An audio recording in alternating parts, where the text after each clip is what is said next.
Hey there and welcome back to the garden. Today we're going to make a Potted Cacti Forest using Opuntia ficus-indica Burbank Spineless.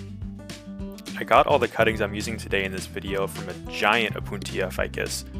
The mother plant is about 9 feet tall with a 25-foot radius and has been growing on this property for at least 120 years. I absolutely love the idea of knowing that the plants I'll be growing in my yard come from a century-old plant growing just down the road.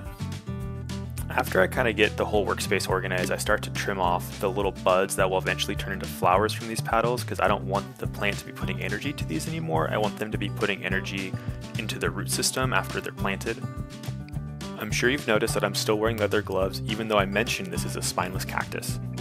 And that's because the flower buds at the ends of the petals are just covered in these tiny hair-like thorns. You can see as we zoom in closer, the little yellow-orange dots on the buds, they contain like 20 to 40 individual little hair spikes. After this little project, I ended up ordering new gloves because I kept getting pricked through the holes in these gloves. I'm starting to dismantle some of these larger cuttings so I can use the smaller petals throughout the arrangement, but at this point, my fingertips are absolutely covered in these hairy spikes, so I end up grabbing a little saucer from a pot and cutting the buds directly into these to not have to touch them one more time. There are over 60 different varieties of the Opuntia cactus, and they're native to North America, Central America, and South America, but they're found all over the world by now. This specific variety was cultivated by Luther Burbank in Santa Rosa, California during the early 1900s.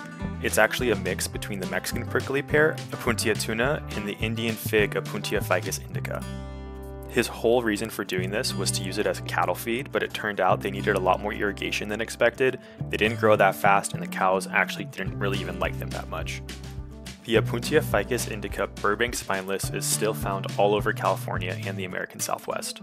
With all the buds cut off the petals, I'm starting to arrange the petals by size, because when I go to plant them, I want to have the tallest ones in the back and the shortest ones in the front to create some depth and height throughout the arrangement as a whole.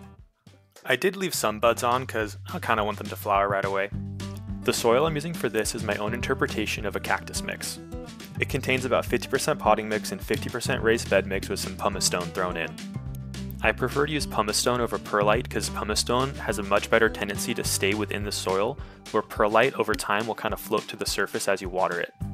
Of course you can buy cactus mix at the store already made for you, but I like to do it this way so I can just buy a handful of different raw ingredients and then make the kind of soil I need for any type of plant that I'm planting that day. I generally fill the pot to about 2 inches from the rim with soil, so that way when you go to water you can just fill up the pot and it'll seep in slowly as opposed to hitting it with water and then having the water just run over the sides of the pot. It's also important to make sure to compact the soil as you put it in the pot so that way there's no air bubbles and there's not any space for the pot to shift as the pot grows. It's also a great idea to compact the soil as you add it to the pot and while you're planting to make sure that everything is nice and sturdy as the plant grows and grows and grows. I'm using the head of my clippers to create a little divot in the soil to act as an anchor for when I place the petals. If you're interested in any of the tools we use today, check out the links below the video in the description.